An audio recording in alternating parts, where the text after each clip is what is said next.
Welcome back to Paul's Tech News. Do you ever feel like you just absolutely do not want to work, but then you realize you have bills to pay and family to care for, so you force yourself to do it anyway? Yeah, the tech news was neither good nor bad this week in a somewhat arbitrary sort of way, not that it makes a difference one way or the other, that AMD is now blaming reviewers for their clearly misleading Ryzen 9000 pre-launch benchmark claims, or that Intel might actually be launching a faster and hopefully not self-destructive CPU lineup in September, or that 3D V-cache CPUs like the 9800X 3D might be pushed to 2025. Surely, none of this is of much consequence in the grand scheme of things, and yet we cling to each shred of detail and vaguely alluded to reference, no matter how dubious the source, in our vain and fruitless quest to recapture some of that pure youthful joy that incremental PC hardware performance gains once sparked, long buried beneath years of cynicism and disappointment. Hope you're having a good day too. It's time for Tech News. Excellent! Today's video is brought to you by the Paul's Hardware store on paulshardware.net, the only official source for Paul's Hardware merchandise. Tantalizing t-shirts, brilliant beer sets, high-quality hoodies, and more, all featuring the classic thumbscrew for tasteful and refined viewers, or the 8-bit thumbscrew for tasteful and refined viewers who hate curves. New designs are added sporadically and at random, so head over to paulshardware.net and get some of that sweet, sweet merch right now. Or not right now, after you watch the video. Either way. We begin with AMD. Again, who decided this week to address the controversy surrounding their misleading Ryzen 9000 performance claims head-on with dignity and gravitas that can only be accurately conveyed by a passive-aggressive blog post titled Ryzen 9000 Series Community Update Gaming Performance. The post conveniently summarizes difficult-to-grasp concepts like why AMD-generated gaming data differs from reviewer data, because benchmarking is hard and there are many variables involved. Inept reviewers probably screwed up, implies the post, because getting good data involves meticulous attention to detail, and if we had that, maybe we would also have concluded that Ryzen 9000 series CPUs showed a 9% average generational uplift in 1080p gaming versus Ryzen 7000 series. Actually, whoopsie, make that 5 to 8%. Small mistake there, but who cares about those minor details anyway? The real point is, Ryzen 9000 is 6% faster at gaming than the competition's best. When you restrict the competition's best to a 125 watt power limit that Intel specifically said they don't recommend for K-SKU processors. If you don't do that, AMD claims parity in gaming. And I'm really sorry to real-time reality check you here, AMD, but according to not just my review, but 20 reviews meta-compiled by Redditor Voodoo2SLI, that's just not true. Even the 14600K at 103.9% here averaged better than all four of the Ryzen 9000 series CPUs, including the 9700X and 9950X. And going back to AMD's defense of their test numbers, slipping in that our automated test methodology was run in admin mode, which produced results that reflect branch prediction code optimizations not present in the version of Windows reviewers used to test, is convenient to say the least, given that your Ryzen 7000 comparison numbers to yourself apparently weren't provided that benefit. For what it's worth, I am glad that AMD is pointing early 9000 series adopters to the release preview build 26100 for Windows 11, because updating to that is a much better performance boosting solution than running in that secret admin mode.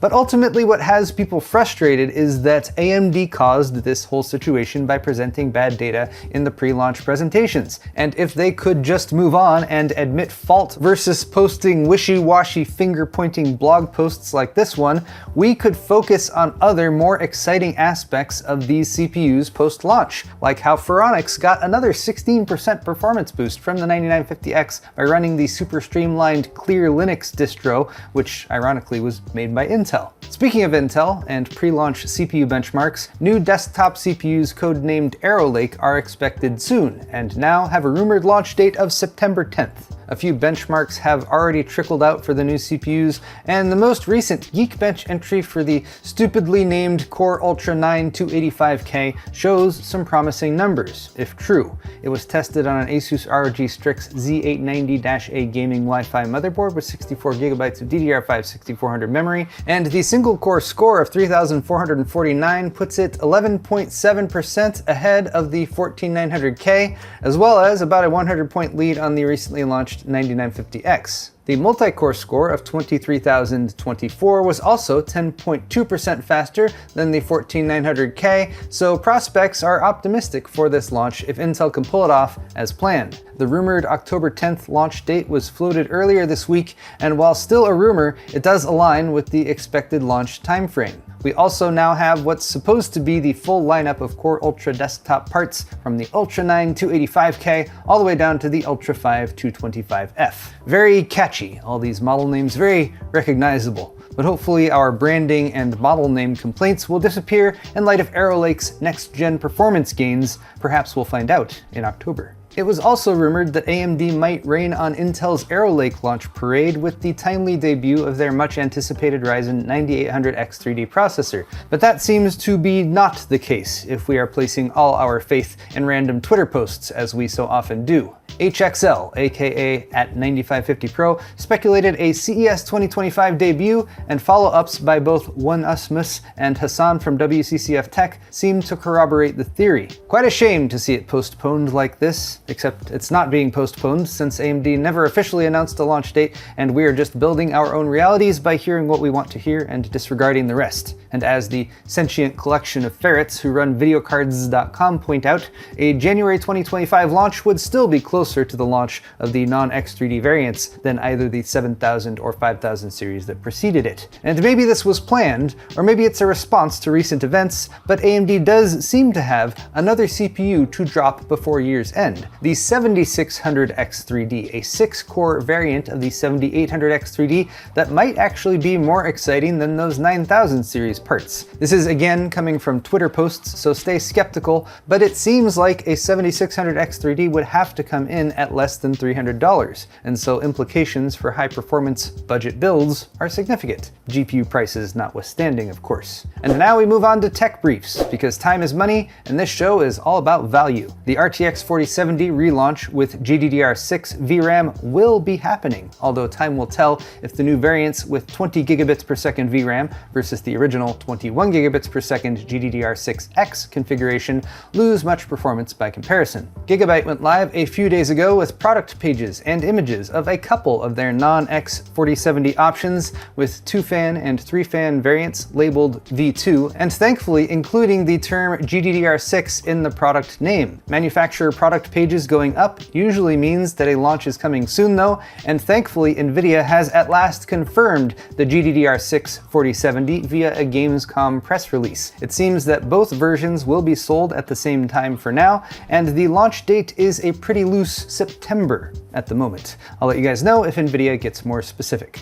Intel, meanwhile, is continuing to struggle internally, and last month's 15,000 plus headcount layoff plans were not the end of the story. CRN.com now reports that Intel shared plans to cut costs in their sales and marketing departments by 35% during a meeting earlier this month, and it's clear that simplifying the business will result in still more layoffs before the year is out. Team Blue ultimately wants to reduce their overall costs by more than $10 billion, which is a tall order, but hopefully those ex-employees can find other means of employment, and the end result is a leaner and more competitive Intel. Gotta keep AMD's marketing team honest, after all. Speaking of AMD's marketing team, I am out of gas, so let's end with this meme from the PC Master Race subreddit.